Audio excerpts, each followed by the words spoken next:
artinya sudah mati. Ya ahyan nufus, orang-orang yang nafsunya masih hidup. Orang yang hatinya sudah mati tapi nafsunya masih hidup. Qulubukum qad matat, hatimu sudah mati. Fakunu fi musibatiha aula ma takunu fi musibati ghairikum. Maka oleh karena itu, jadilah engkau di dalam musibah kematian hati itu lebih utama dibandingkan dengan apa yang terjadi musibah yang menimpa pada diri orang lain. Mautul qulubi al-ghaflah, kematian hati itu adalah ghaflah yang pernah saya uraikan secara khusus. Jadi ketika kita itu masih suka melakukan kemaksiatan, itu bukan tidak sadar, istilahnya ghaflah. Orang melakukan kejahatan dia sadar, iya, tapi kok kan dia melakukan, iya sadar, dia kan melakukan, dia kan ghaflah. Jadi ghaflah itu bukan tidak sadar, ya apa ngelotah. Iya,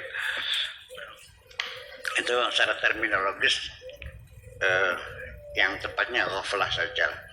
Kalau perlu kita Indonesiakan aja goplah gitu. Ya. Ghaflah anillahi azza wa jalla wa an dzikrihi, dan juga lalai dari berzikir kepada Allah. Tidak ingat pada Allah dan tidak pernah berzikir kepada Allah.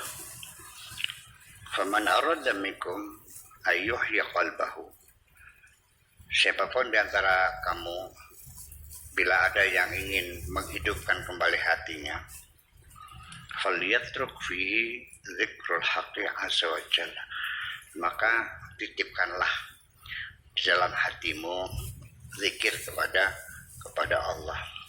Maksudnya berzikirlah gitu, supaya jangan lupa, ya harus banyak berzikir kepada Allah. Wal ansbihi, dan kamu merasa nyaman bersama-sama dengan Allah. Jangan merasa gerah dengan Allah. Wa nadru ila sultanihi wa 'azamatihi,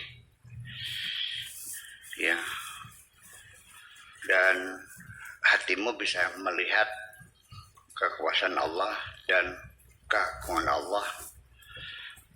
Wa tasarrufihi fi khalqihi, dan kemampuan Allah dalam mengatur kehidupan makhluknya.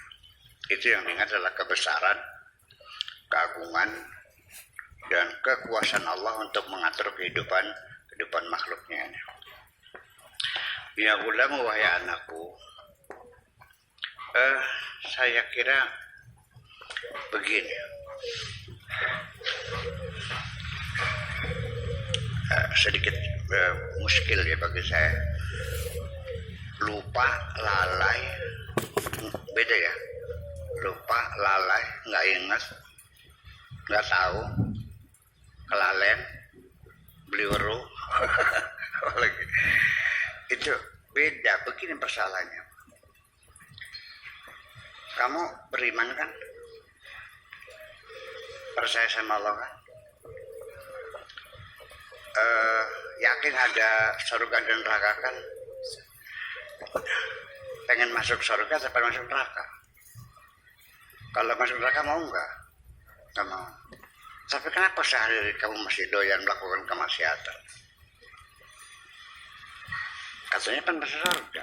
Tapi kenapa Anda tidak terdorong untuk berbuat kebaikan-kebaikan?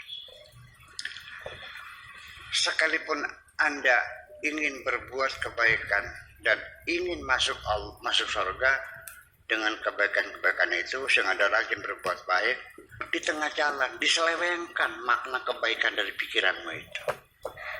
Oh, ini mah jangan orang hitam, jangan dibantu, kata setannya gitu. Nah, ini mah agamanya lain, jangan dibantu, nggak ada pahalanya. Yang ini jangan dikasih makan biar lapar juga, soalnya itu kaman judi. Terasa nggak begitu? Terjadi penyelewengan di tengah jalan. Nah ya, ketika engkau akan membantu, dan tetap diselewengkan. Nggak perlu sekarang, Kak. Bantunya, dia masih ada uangnya, kok dikit. Biar aja nanti kalau sudah lapar sekali, baru kamu bantu. Ditangguhkan. Terasa nggak Anda begitu? Karena beda agama, Anda dihalang-halang setan. Karena agama sama. Kalau kamu mau bantu orang yang beda agama, nanti kamu mau masuk nerakanya bareng-bareng. Nah, sejak kapan Allah menyuruh kita berbuat baik itu harus berdasarkan kriteria semacam itu. Harus ada dikotomi. Harus ada pembelahan semacam itu. Bukankah kita semua manusia? Bukankah kita nanti yang menentukan itu Allah? Itulah kira-kira. Tapi kalau kita tegur juga nggak bakal mau. Tetap nggak ada pahalanya nyumbang orang Kristen. Gitu. Karena yang dapat pahala itu orang yang beriman kepada Allah dan Rasulnya, yang agamanya Islam. Kalau Muslim ya neraka semua. Dan Muslimnya dibagi 73, yang masuk 1, yang 72 masuk neraka. Siapa di antara mereka tuh? Ya aku. Enak banget. Pikir-pikir ya udahlah.